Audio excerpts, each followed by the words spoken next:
시청자 여러분 안녕하십니까? 이슈 점검 시간으로 돌아왔습니다.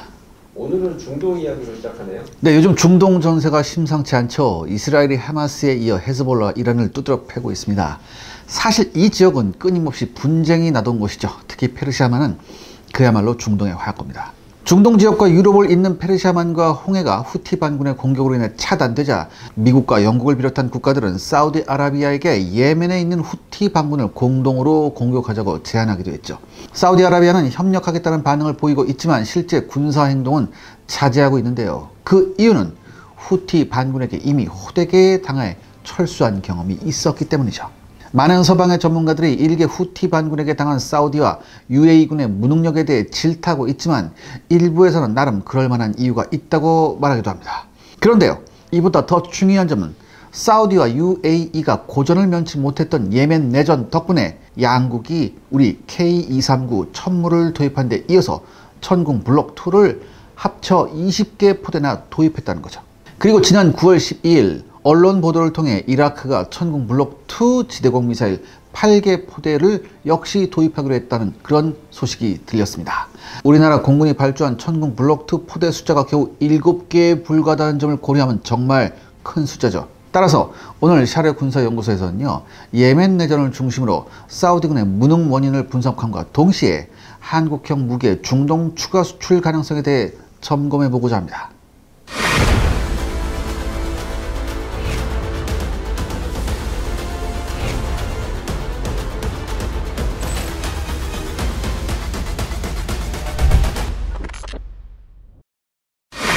사우디가 왜 예멘 내전에 개입한 건가요? 아시다시피 중동은 크게 두 개의 종교 세력으로 나눠져 있는데요. 바로 사우디가 주도하는 수니파 국가와 이란이 주도하는 시아파 국가죠. 2004년부터 시작된 수니파 예멘 정부와 시아파 후티 반군 사이의 내전은 5차례나 전쟁과 휴전을 반복했고, 이 과정에서 예멘의 살레 대통령은 무능한 국정 운영 능력을 보여줬을 뿐입니다. 결국 2012년에 수니파 정부로 이루어진 걸프협력 이사회의 중재로 무능한 압둘라 살레 대통령이 권좌에서 물러나고 2012년 2월 압두라브 만수르 하디 대통령이 선출되어 과도 정부가 결성되었지만 예멘의 혼란은 여전했죠.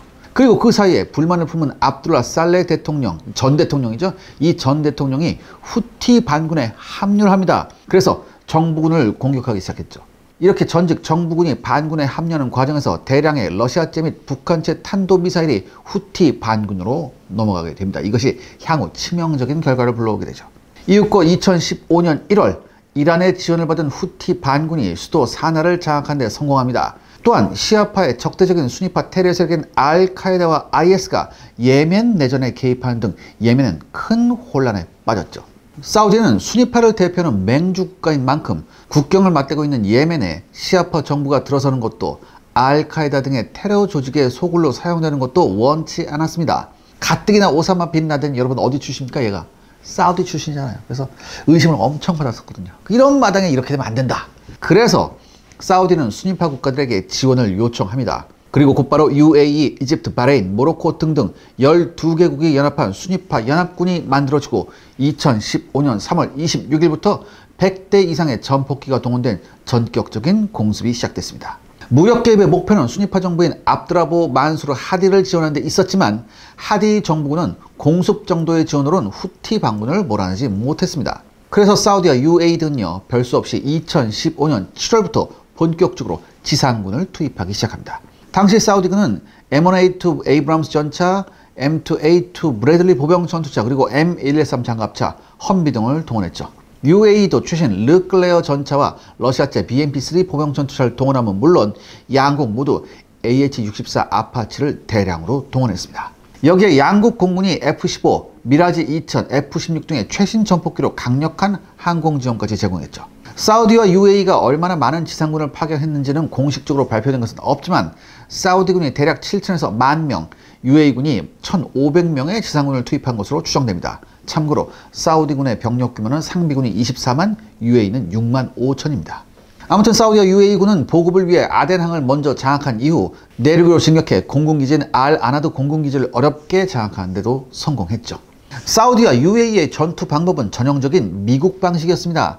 중요 공항을 장악한 이후 이곳을 거점으로 삼아 전폭기와 공격 헬기를 출격시킴으로써 화력으로 적을 물리치는 형태였죠. 이 정도면 나쁘지 않은 것 같은데요. 사우디와 UAE의 공격이 초기에는 나름 성공적이었던 이유는 바로 용병들 덕분이었습니다. 바로 민간 군사기업 이런 용병들이었죠. 사우디와 UAE는요, 예멘과의 전쟁이 있기 이전까지 모병제를 유지했었습니다. 주로 순위파 국가인 파키스탄에서 군대를 경험한 제대군인들을 사용하고 있었는데요. 그리고 사우디와 UAE 모두 유명한 용병 기업인 블랙워터를 통해 중남미에서 모집된 특수전부대 출신의 용병들을 대거 보유 및 육성하고 있었습니다. 이들 용병들은 평시에 석유시설과 항만 등에 대한 경비를 담당했지만 진정한 보유 목적은 내부 쿠데타 세력으로부터 왕실을 보호하기 위함이었죠. 사우디와 UAE는 예멘과의 전쟁을 앞두고 콜롬비아, 파나마, 엘살바도르 등지에서 병력을 추가로 모집했습니다. 이들 대부분은 반군 혹은 마약 조직과의 전투를 경험했고요. 미국 특수전부대를 통해 훈련받은 경험이 있었죠.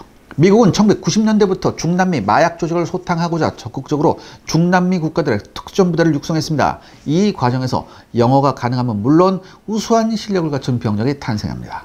아무튼 이렇게 사우디와 UAE군은 M1과 르클레어 전차로 대표되는 강력한 기갑부대를 앞세웠고요. 공중에서는 AH-64 아파치와 최신 전폭기가 항공 지원을 수행했죠. 그리고 실전 경험이 있는 중남미 용병들이 장갑차에 탑승한 상태로 적의 대전차 보병을 감시했습니다. 필요시에 수색작전을 수행하는 방법으로 진격을 이어갔습니다. 그야말로 미국식 보병 공격의 전형을 보여주는 모습이었죠. 그런데 이런 와중에 문제가 터집니다. 문제가 터지다니 무슨 말인가요? 미국이 이라크 작전을 위해 모집한 용병들과는 달리 사우디와 UAE가 모집한 용병들은 자신들이 실제 전투에 참가할 것이라고는 생각하지 않고 자원한 이들이 많았었습니다. 그리고 사우디와 UAE군 장교들은 무능하기 짝이 없었기에 전투가 길어질수록 희생이 커져갔죠. 미국도 이라크 전쟁을 수행하면서 많은 용병을 사용했지만 미국 용병들에게는 원칙이 있었는데요. 비용 때문에 중남미 용병을 사용하더라도 리더는 반드시 우수한 실력을 갖춘 미국과 영국의 장교 혹은 고참 부사관이 맡았었습니다. 그래서 지휘관의 실력만큼은 괜찮았고요. 영국과 미군 지휘관들은 숙식구를 함께 했기 때문에 전후회라는 전장에서 무엇보다 중요한 전투력이 만들어졌습니다. 그런데요, 이와 비교해 사우디군 장교들은요, 귀족 출신 중에서 머리가 상대적으로 나빠서 실내 근무가 어려운 이들이 월급과 연금을 바라고 지원한 이들이 대부분이었어요. 그러니까 이런 애들이 뭐야? 야전에 나갔다는 얘기죠. 게다가 용병들과 철저히 분리된 상태에서 위험한 작전을 강요합니다. 당연히 실전 경험을 가진 용병들은요, 무능한 아군 장교가 우수한 적군보다 위험하다는 사실을 누구보다 잘 파악하고 있었고요. 그래서 그들 역시 점차로 몸을 사리기 시작하죠. 그나마도 우수한 용병들은 생존을 위해 최소한의 교전 규칙을 지켰지만 가장 큰 문제는 믿을 만한 실력을 가진 병력이 부족하다는 점이었습니다. 사우디와 UAE군이 내륙으로 진격할수록 보급선이 길어졌고요. 후티 반군은 곧바로 이라크 게릴라들의 전투 방식을 도입하죠. 즉, 강력한 적의 주력 부대가 아닌 후방의 보급 부대를 급습하기 시작합니다. 사우디와 UAE군은 보급 부대를 지킬 만한 믿을 만한 병력이 없었던 거죠. 그래서 사우디와 UAE군은 보급 부대를 지키고자 가뜩이나 전투에 지친 중남미 특수전부대를 동원합니다. 결국 분노가 폭발합니다. 중남미 용병들은 자신들의 계약은 항만이나 석유시설을 보호하는 것이지 보병으로 실제 전투에 참여한 것은 아니었다면서 격렬히 반발했죠. 당연히 반발하는 병력을 실전에 함부로 투입할 수 없었고 계약이 만료된과 동시에 중남미 출신 전투병들은 곧바로 사우디를 떠납니다. 여기 있다간 개죽음 당한다는 것을 눈치 깐 거죠. 그렇다면 사우디의 대안은 무엇이었나요? 사우디는 정예 용병들의 숫자가 크게 감소하자 2016년 한 해에만 1만 4천 명의 용병들을 주로 수단 등의 가난한 이슬람 국가에서 모집해 예멘 전선에 투입합니다. 사우디는 모집 초기에 병사 1인당 1만 달러 1,400만 원을 지급한다고 광고했고요. 수단 같은 극빈국에서는 만질 수 없는 엄청난 돈이기에 처음에는 많은 이들이 지원했죠.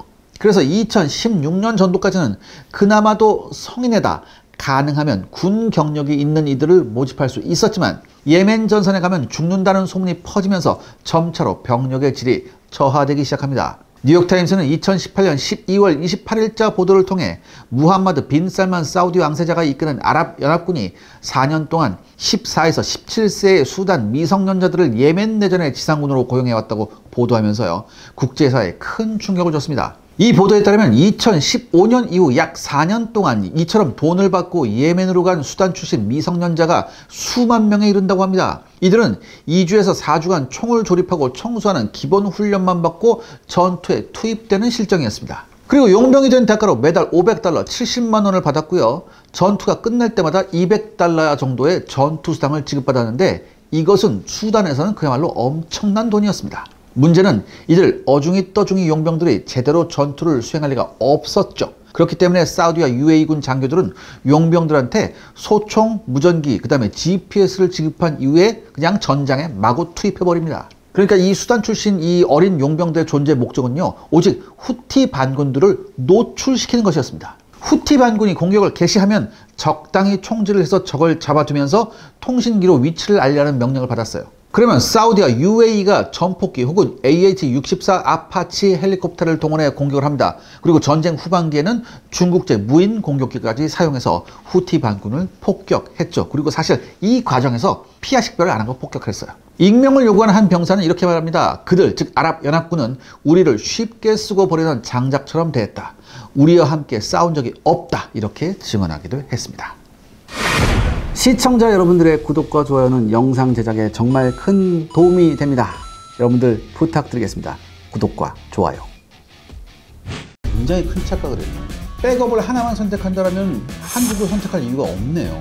근데 퍼거슨 보고서에서는 한국은 세계 10위권의 무역 국가이기 때문에 이 경제 위기에 빠진다면 그 경제 효과가 전 세계로 퍼질 것이다. 근데 그게 나왔던 2010년대 중반 얘기만 해도 그런 여러 가지 IT 가장 중요한 산업 입장에서 한국이 좀 미운 짓 한다고 우리가 한국을 배제해?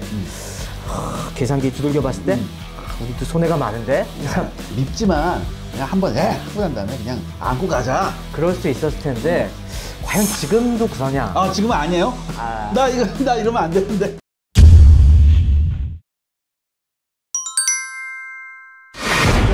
후티 반군은 어떤 전술을 썼나요? 후티 반군은 오랜 내전을 통해 엄청나게 단련된 상태였습니다. 무엇보다 신앙을 위해서 죽을 수 있다는 강력한 전투 의지를 가지고 있었죠. 그리고 후티 반군을 시합한 이란이 적극 지원함에 따라 사우디와 UAE는 고전을 면치 못하는데요. 후티 반군이 사용한 전술은 아프가니스탄과 이라크에서 이슬람 반군들이 사용한 바로 그 전술이었습니다. 먼저 매복에 적합한 지역의 대전차 지뢰나 IED, 이거 급조 폭발물이죠. 이걸 매설하거나 그게 아니면 이란을 통해 지원받은 코넷이나 메티스 대전차 미사일을 발사해 순위파 부대를 정지시키고 치고 빠지는 전술을 사용합니다.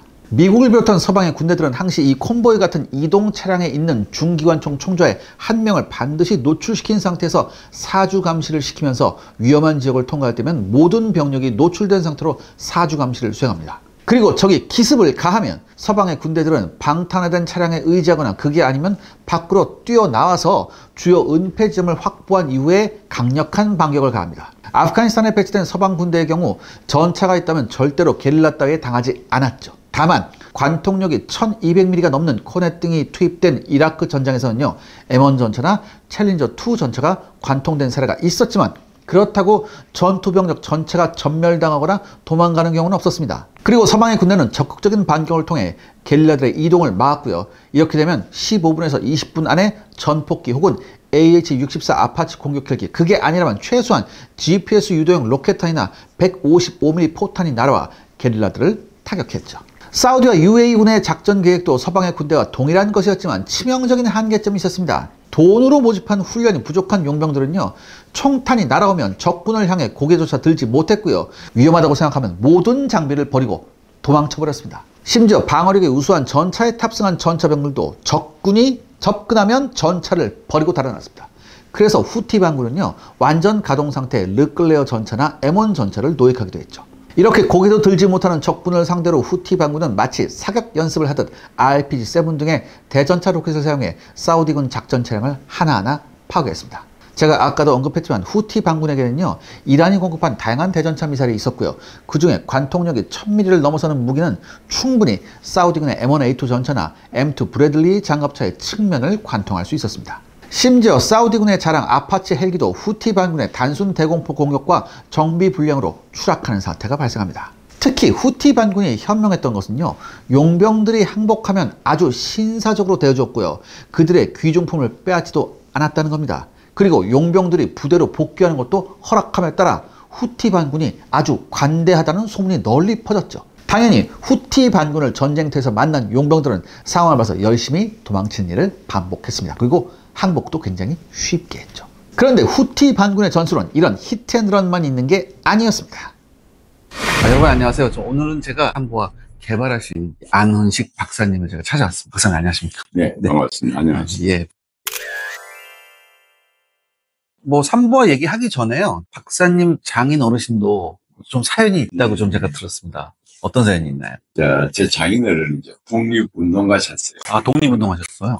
한일 독립유공자인데 네. 고등학교 1학년 장인어른이 8명이 이제 하구 동인회를 조직을 해서 네. 조선 총독을 간부들을 암살하려고 하는 그 계획을 세우고 아, 네네. 그걸 마지막 이제 점검하기 위해서 현장 답습하다가 네. 한 명이 체포가 돼요. 아하. 한 명은 체포됨으로 인해서 일행 전부 다가 잡혀가지고 네.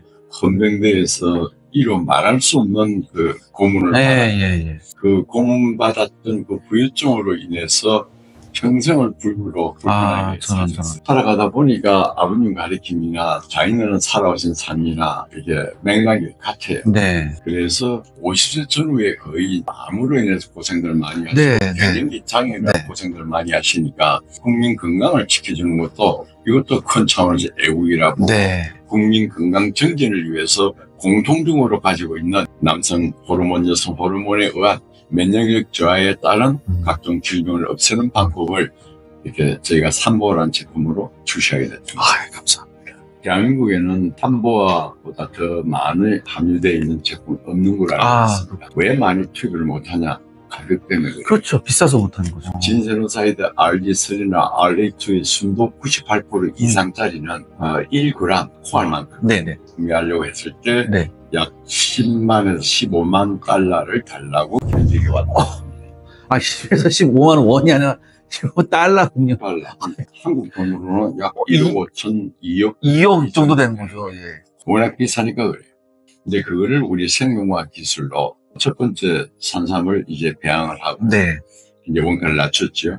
계량 배양하고 네. 두 번째 낮췄죠. 네. 세 번째 RG3라고 하는 RA2라고 하는 이 파켓 물질은 네. 다당철학과 진행 과정에서 바뀌어진다고 그랬죠. 네네. 그 방법을 또 찾은 거예요. 아. 이 RG3의 함량을 상상을 못할 정도로 올려놓은 기술로 만든 제품이 바로 이 삼보아.